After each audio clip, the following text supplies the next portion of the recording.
اعوذ باللہ من الشیطان الرجیم بسم اللہ الرحمن الرحیم الحمد للہ الذی ہدانا لہذا وما كنا لنہتدی لولا ان ہدانا اللہ لقد جاءت رسل ربنا بالحق والصلاة والسلام علی سید الانبیاء والمرسلین واشرف الاولین والآخرین سیدنا و نبینا و شفیع ذنوبنا و حبیب قلوبنا مولانا و مولا الثقلین جد الحسن والحسین بالقاسم محمد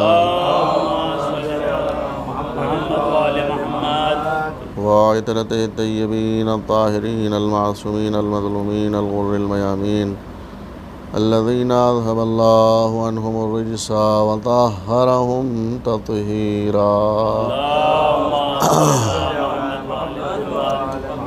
واللعنة الدائمة على أعدائهم أجمعين اللهم كن لوليك الحجة بن الحسن صلواتك عليه وعلى آبائه في هذه الساعة وفي كل ساعة وليا وحافظا وقائدا وناصرا ودليلا وعينا حتى تسكنه أرضك طوعا وتمتعه فيها طويلا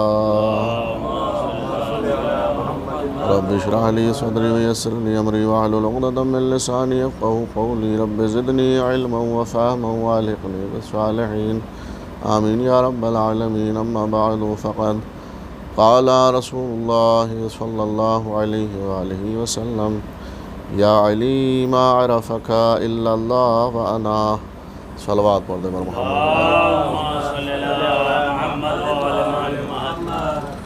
پیغمبر اکرم حضرت محمد مصطفیٰ صلی اللہ علیہ وسلم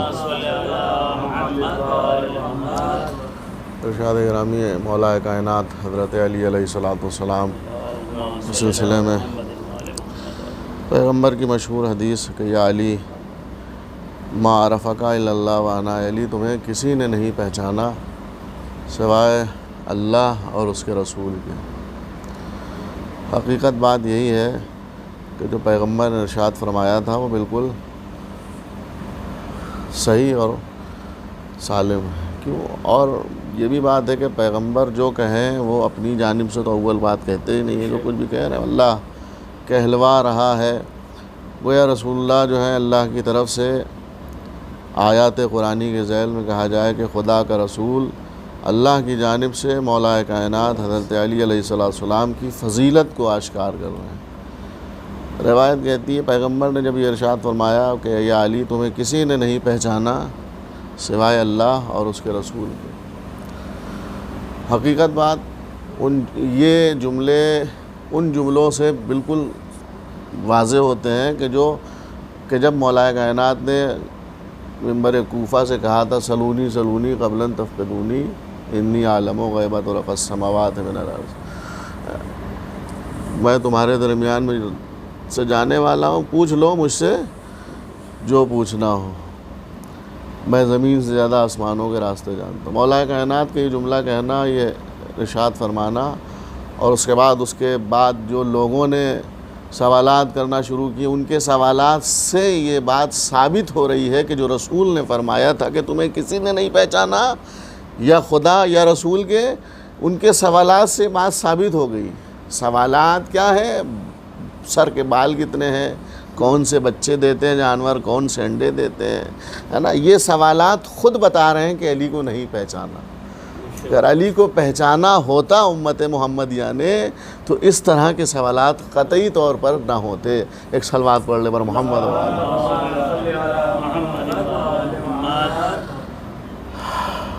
روایت کہتی ہے کہ ایک مرتبہ رسول اور علی اور دیگر اصحاب بھی مسجد میں نماز پڑھ رہے ہیں کہ جناب سلمان فارسی کے جسے پیغمبر نے منا اہل البیت کہا ہے، اہل بیت میں شامل کیا ہے، جا رہے ہیں بازار کی طرف مسجد سے نکل کے.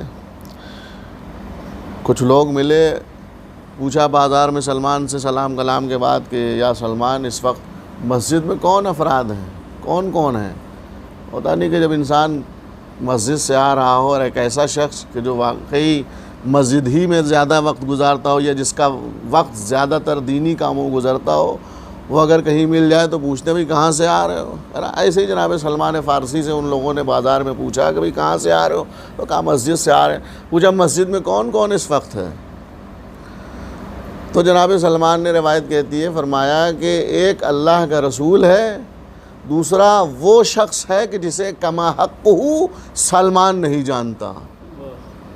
آپ غور کریں، جناب سلمان کون ہے؟ جسے پیغمبر نے سند دی ہے منا اہل البیت کی۔ وہ ان لوگوں کے سوال پر کیا کہہ رہے ہیں؟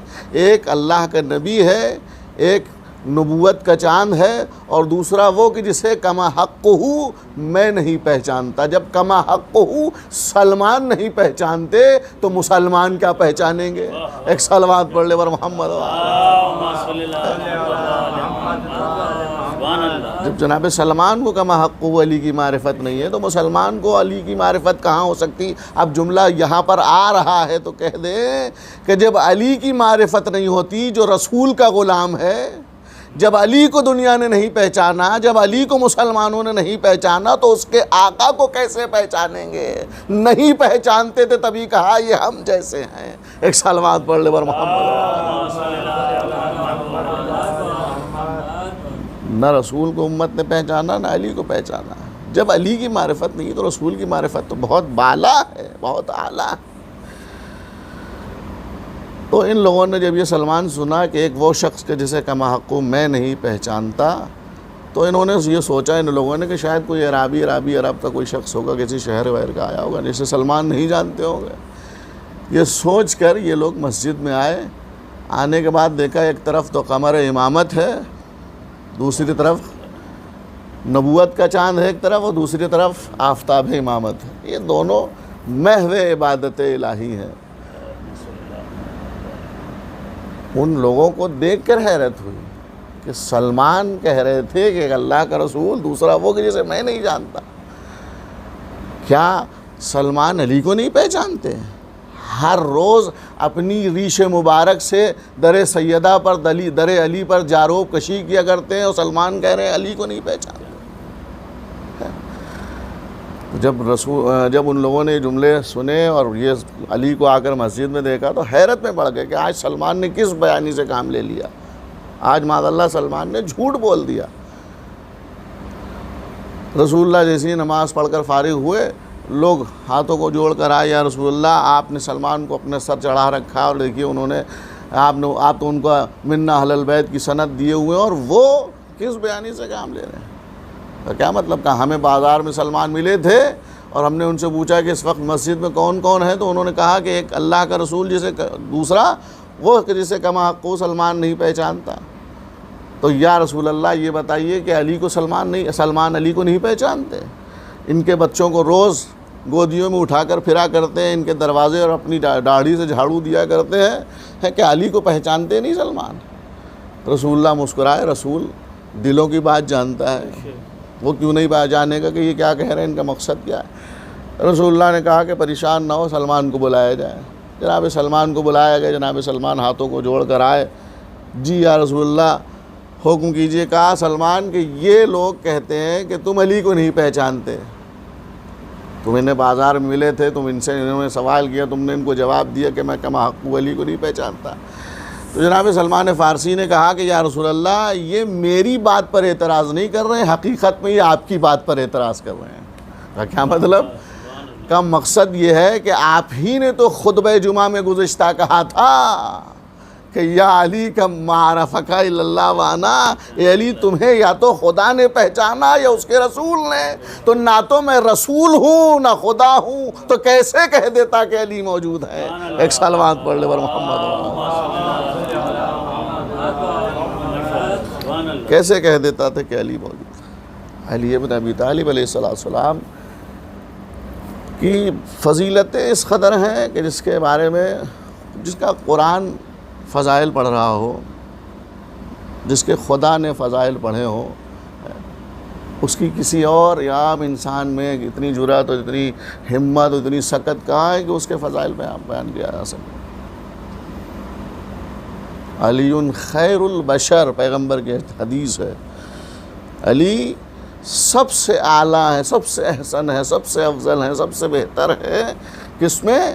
بشر میں، بشریت میں اگر سب سے اعلیٰ، سب سے افضل، سب سے احسن، سب سے بہتر، سب سے بلند اگر کوئی ذات ہے تو وہ ذات امیر المومنین حضرت علی بن ابی طالب علیہ السلام۔ یہ پیغمبر کہہ رہے، اور آپ جانتے پیغمبر اپنی جانب سے کوئی بھی الفاظ نہیں کہتے، قرآن کہہ رہا ما ینطق، یہ بولتے نہیں ہیں، اور قسم کھا کے اللہ نے کہا کہ یہ وہی کہتے ہیں جو وہی کہتی ہے، جو میں کہلواتا ہوں تو یہ وہ کہتے ہیں اپنی جانب سے۔ تب یہ جو پیغمبر ارشاد فرما رہے ہیں علی خیر البشر، علی سب سے بہتر بشر ہیں، من شک فیہ کفر، جس نے اس ذات میں شک کیا وہ کافر ہے۔ علی کی ذات میں شک کیا اگر کسی نے علی کے بارے میں تو وہ کافر ہے۔ پیغمبر کی مسلسل احادیث ہیں، حب علی عبادہ، علی کی محبت عبادت ہے، ذکر علی عبادہ، علی کا ذکر عبادت ہے، النظر الی وجہ علی عبادہ، علی کی طرف دیکھنا عبادت ہے نا، علی کو دیکھنا عبادت، علی کی محبت عبادت، علی کا ذکر عبادت، اور خالی عبادت نہیں ہے، نماز ایک عبادت ہے، روزہ ایک عبادت ہے، حج ایک عبادت ہے، یہ ساری عبادت ہے۔ لیکن وہی پیغمبر نے ارشاد فرمایا ذکر علی عبادہ، اس کے ساتھ ایک جملہ اور لگایا وافضل عبادہ، علی کا ذکر عبادت ہے اور افضل عبادت ہے۔ ایک صلوات پڑھ لے بر محمد۔ علی کا ذکر عبادت ہے، وافضل عبادت، اور افضل عبادت ہے۔ علی کی طرف دیکھنا عبادت ہے اور افضل عبادت ہے۔ حب علی عبادہ، علی کی محبت عبادت ہے، وافضل عبادہ، اور افضل عبادت ہے۔ یہ پیغمبر ارشاد فرما رہے ہیں، کیوں؟ اس لیے کہ دیکھو نماز اسی وقت قبول ہوگی جب علی کی محبت ہوگی، روزہ اسی وقت قابل قبول ہے جب علی کی محبت اور ولایت ہے، تمام اعمال دنیا و آخرت اسی وقت قابل قبول ہوں گے کہ جب تمہارے دل میں علی کی محبت اور ان کی ولایت۔ اگر علی سے محبت نہیں ہے، علی کی معرفت نہیں ہے، علی کی ولایت کے قائل نہیں ہو، پھر تمہیں کہیں بھی کوئی فائدہ نہیں پہنچا سکتی۔ پیغمبر کی وہ حدیث مشہور حدیث ہے کہ کعبے کا طواف کرے اور صفا مروہ کے درمیان صحیح کرتا ہوا انسان مر جائے اور صفا و مروہ کے برابر کیا نام ہے سونا اور چاندی راہ خدا میں خیرات کیا ہو، اور اگر علی کی محبت کے بغیر مر جائے کافر مرے گا، دین خدا پر نہیں۔ تمام غور کیجیے، اتنے فضائل ہیں مولا کائنات حضرت علی بن ابی طالب۔ تب افسوس کا مقام نہیں ہے کہ جس کے اتنے فضائل ہوں، جس کی اتنی فضیلتیں ہوں، جس کی محبت کے بغیر عبادت قابل قبول نہیں۔ کیا کیا تھا ابن ملجم کا علی بن ابی طالب علیہ السلام سے؟ کیا بگاڑا تھا؟ یہ تو خود اس ملعون، خود اس نے کہا جس کی قسمت میں جہنم ہو وہ کیا کر سکتا ہے۔ جب علی نے پوچھا خدا کوئی غم نہ دے سوائے غم آل رسول علیہ السلام کے، سوائے غم علی علیہ السلام۔ آج 21 ماہ رمضان ہے، مولا کی شہادت کا روز ہے۔ کیا غم ہے اور کیا دن ہے، اللہ ایسے دن دوبارہ کبھی نہ دکھلائے زندگی میں۔ جس علی کے اتنے فضائل، جس علی کو پیغمبر نے 12 مرتبہ پہچنوایا، اس علی کو کیا سن رہے ہیں آپ مسلسل 3 روز سے کہ ام کلثوم کے یہاں روزہ افطار تھا، اور جب دودھ اور نمک روٹی لا کر رکھا تو کیا کہا ام کلثوم سے، بیٹی تم نے کبھی دیکھا کہ علی نے ایک وقت میں 2 کھانے کھائے ہوں؟ مولا کائنات شہزادی ام کلثوم جانتی تھی، باپ کے رویے سے اور باپ کے طریقے سے واقف نہیں ہے، جانتی تھی اور واقف تھی۔ شاید ہم جیسے گناہگاروں کو درس دلوانا ہو، لہٰذا 2 چیزیں ایک ساتھ لا کر کے رکھ دی۔ شاید علی کی معرفت کرانا ہو امت کو کہ پہچانو میرا بابا کیا ہے، علی کیا ہے، علی کسے کہتے ہیں۔ ام کلثوم لے گئی ہے غزہ کو، غزہ سے روزہ افطار کیا جناب امیر نے، اور جب رات بھر ام کلثوم نے دیکھا کہ کبھی حجرے پہ جاتے کبھی صحن خانہ میں آتے ہیں. باما کیا بات ہے, کیا کوئی بڑی فوج آنے والی ہے؟ کبھی اس قدر ایسا مضطرب اور ایسا پریشان آپ کو نہیں دیکھا. علی بتا رہے ہیں کہ نہیں بیٹی, آج کوئی فوج نہیں ہے, آج اس کے بارگاہ میں جانا ہے کہ جو میرا خالق ہے, میرا مالک ہے, آج اس مالک کی بارگاہ میں علی کو جانا ہے. لہذا جب صبح نمودار ہوئی اور علی گھر سے نکلنے لگے تو آپ سنتے ہیں کہ مرغابیوں نے آ کر کے جناب امیر کے دامن کو تھام لیا. گویا زبان بے زبانی میں وہ جانور کہہ رہے ہیں کہ مولا نہ جائیے, مسجد میں ظالم تلوار لیے چھپا ہے. مولا کائنات نے ان مرغابیوں کو دیکھا اور ایک آواز دی, بیٹی ام کلثوم, جب ان کے کھانے اور پانی کا تمہارے پاس بندوبست نہ ہو تو انہیں راہ خدا میں آزاد کر دینا. یہ کہہ کر علی مسجد میں پہنچے, گلدستے اذان پر اذان کہی, اور اس کے بعد روایات میں اختلاف ہے, پہلی رکعت کا پہلا سجدہ تھا یا دوسرا سجدہ. جو بھی ہو, دشمن جانتا تھا کہ علی کو سجدے میں ہی قتل کیا جا سکتا ہے, لہذا وہ ضرب لگائی کہ علی کا سر دوپارہ ہوا. واپس سجدے میں چلے گئے, خاک مسجد اٹھا کر علی نے اپنے سر پر رکھی اور مسجد کی قندیلیں ہل رہی ہیں. منادی آواز کر رہا ہے, قد قتل امیر المومنین, علی امیر المومنین قتل کر دی.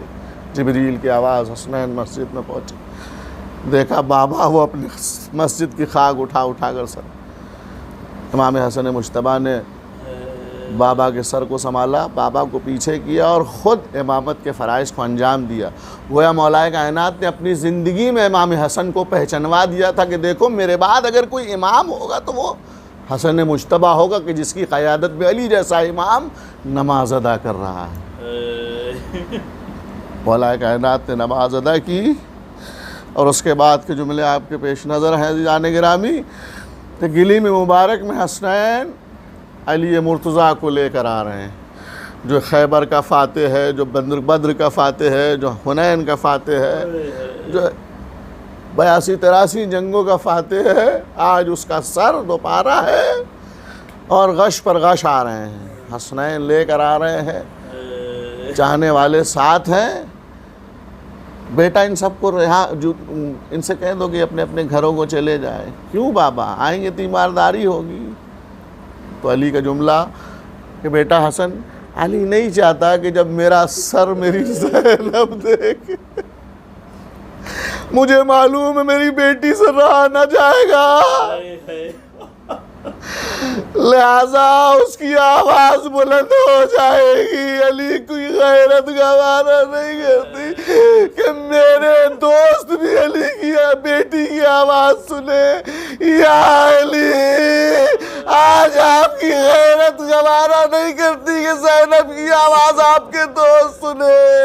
ذرا کربلا میں آ جائیے اور آ کر دیکھیے آپ کی یہی بیٹی زینب ہے. جزاکم اللہ خیر الجزا.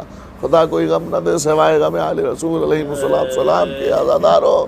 وہ دن آیا, وہ ساعت آئی, وہ گھڑی آئی کہ جو آدم کا وارث تھا, جو شیس کا وارث تھا, جو ادریس کا وارث تھا, جو لاوی کا وارث تھا, جو یوسف و یعقوب کا وارث تھا, جس کو دنیا لمحوں میں پکار کر آواز دیتی تھی یا علی مدد, علی مدد کے لیے چلے جاتے تھے, آج وہی علی بستر علالت پر ہے اور علی کرب و کے عالم میں ہے. کبھی داہنی کروٹ لے رہے ہیں, کبھی بائیں کروٹ لے رہے ہیں. روایات کہتی ہیں عزیزو, علی امام حسن مجتبیٰ سے طبیب نے کہا, کل کی جو شب یعنی 21ویں کی جو شب گزری, طبیب نے کہہ دیا امام حسن مجتبیٰ سے, آقا فرزند رسول اب علی زیادہ وقت کے مہمان نہیں ہے, علی کچھ ہی لمحوں کے مہمان, علی اس دنیا سے جانے والے. علی کی خبر شہادت اس حکیم اس طبیب نے جو آیا تھا تیمارداری کے لیے سنائی, اور اس کے بعد مولا امام حسن مجتبیٰ نے اس باتوں کو سنا. مولا کائنات نے سب کو جمع کرنے کے بعد وصیتیں کرنا شروع، سب کو وصیتیں کی. وہ ساتھ وہ گھڑی بھی آئی کہ جسے 21ویں کی صبح کہتے ہیں. یتیم پرور، غریب پرور، بیواؤں کا وارث، یتیموں کا وارث، غریبوں کا وارث. آج وہ علی اس دنیا سے جا رہا ہے. یا صاحب الزمان، ہم غریبوں سے اپنے جد کا پرسہ قبول کیجیے. آپ اپنے جد کے غم میں تنہا نہیں ہیں مولا، ہم سب آپ کے ساتھ آپ کے غم میں شریک ہیں مولا. ہم گناہگاروں سے اپنے جد کا پرسہ قبول کر لیجیے. عزاداروں، وہ ساتھ وہ گھڑی آئی کہ علی نے آنکھوں کو بند کیا اور علی اس دنیا سے رخصت ہو گئے. علی کا اس دنیا سے رخصت ہونا تھا کہ قیامت برپا ہو گئی. آسمان پر فرشتے رو رہے ہیں، زمین پر ملائکہ جن رو رہے ہیں. رونے کی ایک آواز ہے کہ جو چاروں طرف پنجتن پاک علیہ السلام کے سب سے دردناک جنازے اٹھے ہیں. رسول اللہ کے جنازے میں کچھ ہی افراد ہیں. صدیقہ طاہرہ کے جنازے میں رات کے اندھیرے میں اٹھا مولا کائنات کا جنازہ. تاریخ کو اگر آپ دقت کی نگاہوں سے دیکھیں تو کچھ ہی لوگ ہیں جنازہ امیر المومنین میں. کیوں؟ اس لیے کہ خوارج نے یہ طے کر رکھا تھا کہ علی کے اگر جنازہ معلوم ہو گیا تو قبر کو کھود کر بے حرمتی کی جائے گی. لہٰذا علی کے کچھ ہی اصحاب کو علی کی قبر کا نشان معلوم تھا. 100 سال تک تقریباً علی کی قبر کا نشان کسی کو نہیں بتایا گیا. کچھ خاص اصحاب 100 سال تک. یہ کتنا بڑا ظلم ہے علی کے اوپر، کتنا بڑا ظلم ہے. 100 سال تک ہارون رشید کے زمانے میں، چھٹے امام کے زمانے میں لوگوں کو پتا چلا ہے کہ یہاں نجف میں علی مرتضیٰ ولی خدا سو رہے ہیں، ورنہ اس کے پہلے کسی کو علم نہیں تھا کہ علی کی قبر کہاں ہے. کچھ ہی اصحاب جانتے تھے. کیوں؟ اس لیے کہ علی کی وصیت تھی، علی نے منع کیا رکھا تھا. عزاداران امام، تاریخ کہتی ہے کہ زینب اور ام کلثوم دائیں بائیں بیٹھی ہوئی ہیں اور بابا کی تیمارداری کرتی ہیں. علی نے آنکھوں کو بند کیا اور اس دنیا سے رخصت ہوئے. حسنین علیہ السلام جنازے کو لے کر تیار کر کے اس سرزمین پر کہ جسے نجف کہا جاتا ہے پہنچے اور خاموشی سے لے جا کر کے جنازے کو سپرد خاک کر دیا. عزاداروں، جنازے کو سپرد خاک کرنے کے بعد جب حسنین علی کے یتیم، زہرا کے یتیم واپس گھر آ رہے تھے، آپ دیکھیں کہ کیا تربیت جس طرح سے کرنا چاہیے بچوں کی. امام ہے لیکن ہم جیسے گناہگاروں کو جو ہے تربیت دی جا رہی ہے کہ دیکھو غم تمہارا کتنا بڑا ہو، لیکن اگر کوئی تمہارے سامنے مجبور آ جائے تو اس مجبور کی مجبوری کو دور کرنا، اپنے غم کو بھلا دینا. حسنین جب آ رہے تھے تو کسی کے کرہانے کی آواز سنائی دی. جب حسنین کو آواز سنائی دی تو ایک مرتبہ حسنین اس آواز کے سہارے اس کھنڈر میں پہنچے تو دیکھا ہے کہ نابینا شخص ہے، اپاہج ہے، نہ چل سکتا نہ پھر سکتا. اس کے سرانے بیٹھے. ایک مرتبہ حسن نے اس کے سر کو اٹھا کر اپنے زانو پہ رکھا تو وہ کہنے لگا کیا وہ میرا مہمان میرا میزبان آ گیا ہے، کیا میرا دوست آ گیا ہے؟ کہا نہیں، میں تو حسن ہوں، علی ابن ابی طالب کا بیٹا. نہیں پہچانتا تھا کیونکہ علی نے کبھی بتایا ہی نہیں. جب بھی پوچھا اس نے بس ایک ہی جملہ کہا، ایک فقیر کے پاس بیٹھا ہے، ایک نادار کے پاس بیٹھا ہے، ایک غریب کے پاس بیٹھا ہے. حسنین نے ایک مرتبہ امام حسن مجتبیٰ علیہ السلام نے اس غریب کی اسی طرح سے دست شفقت پھیرا سر پر، اس کا منہ دھلایا اور اس کے ساتھ تیمارداری کی. جب یہ انداز دیکھا تو اس نے محسوس کیا کہ بات تو کچھ اور ہے. تو امام حسن مجتبیٰ علیہ السلام نے پوچھا، بھائی تو یہاں کب سے ہے اور یہاں کیا کرتا ہے؟ تیرا کھانا پانی کہاں سے آتا ہے؟ کہا کیا پوچھتے ہو، 3 روز ہو گئے کسی نے نہ کھانا پوچھا ہے نہ پانی دی. کہا 3 روز سے؟ اس کے پہلے کون آتا تھا؟ ایک مرد آتا تھا کہ جو مجھے کھانا کھلاتا تھا، مجھے پانی پلاتا تھا، میرا منہ دھلاتا تھا، میرا سر دباتا تھا۔ یہ جملے سنے تو ایک مرتبہ سنے مجتبیٰ نے آواز دی ہے، مرد بزرگ، ارے وہ کوئی اور نہیں، میرا بابا علی تمہارا امام وقت تھا جو تمہاری تیمارداری کیا کرتا تھا۔ بس یہ جملے سننا تھے۔ وہ پیر مرد تڑپ گیا، ارے وہ ہیں کہاں؟ کہا انہی کے جنازے کو ابھی ہم لوگ نجف میں دفن کر کے آ رہے ہیں۔ بس یہ سننا تھا اس پیر مرد کا، اب زندگی بیکار ہے، مجھے ان کی قبر پر لے چلو۔ بس قبر پر جانا تھا، اپنے آپ کو قبر پر گرا دیا اور بار بار یہی کہتا تھا، اے علی، ارے جب تم ہی دنیا میں نہیں رہے تب یہ تمہارا دوست اور تمہارا غلام جی کر کیا کرے گا؟ مجھے اپنے پاس بلا لو۔ سر کو پٹکنے لگا۔ بس ایک مرتبہ دعا قبول ہوئی، اس کی روح گلشن جنت کو پرواز کر گئی، گویا بارگاہ جناب امیر میں چلی گئی۔ حسنین گھر آ گئے۔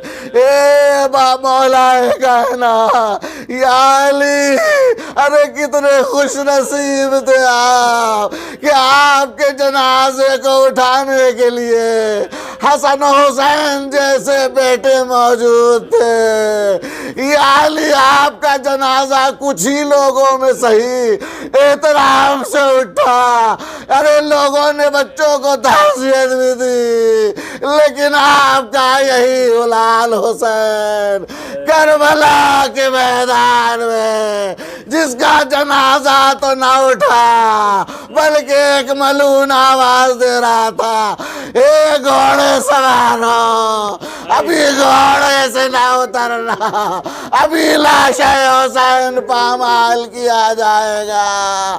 بس یہ آواز سننا تھی۔ فضا نے در خیمہ سے آواز سنی، ایک مرتبہ دوڑ کر خیمے میں آئی، ایک شہزادی غضب ہو گیا، ارے آپ کے بھائی کا جنازہ پامال سم اسپا ہونے جا رہا ہے۔ زینب نے یہ سنا، ایک مرتبہ آواز دی، اے فضا کوئی تو سبیل کرو، میرے بھیا کا جنازہ بچ جائے۔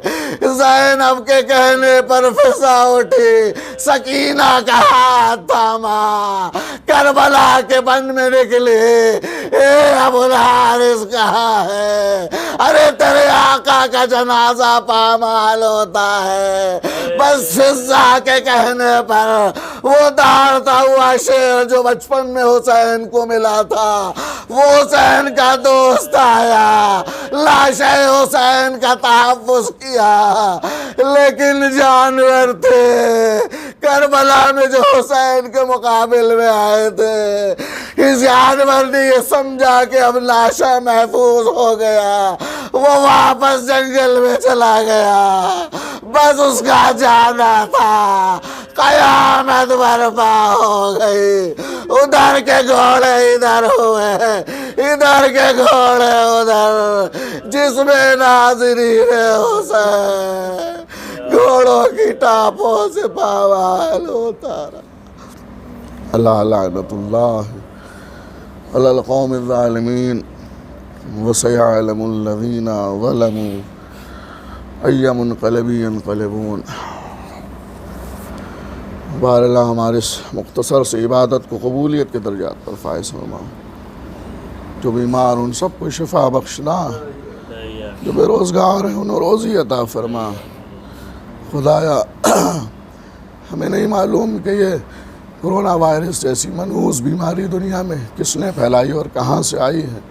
خدایا اگر یہ واقعی ہے اور اس جیسی جو بھی بیماریاں، ان سب کو اپنے فضل و کرم سے اس ماہ مبارک کی برکت سے نابود کر دے، اور جو لوگ اس کی زد میں ہیں یا جو لوگ اسپتالوں یا گھروں میں بیمار ہیں، ان سب کو جناب امیر کے صدقے میں شفا عطا فرما۔ خدایا جو لوگ صحت مند ہیں ان سب کا تحفظ فرما۔ خدایا حضرت حجت کے ظہور میں تعجیل فرما، ہم سب کو ان کے غلاموں اور ناصروں اور مددگاروں میں شمار۔ اللہم بحق زہرا و ابیہا و بعلہا و بنیہا و سر المستودع فی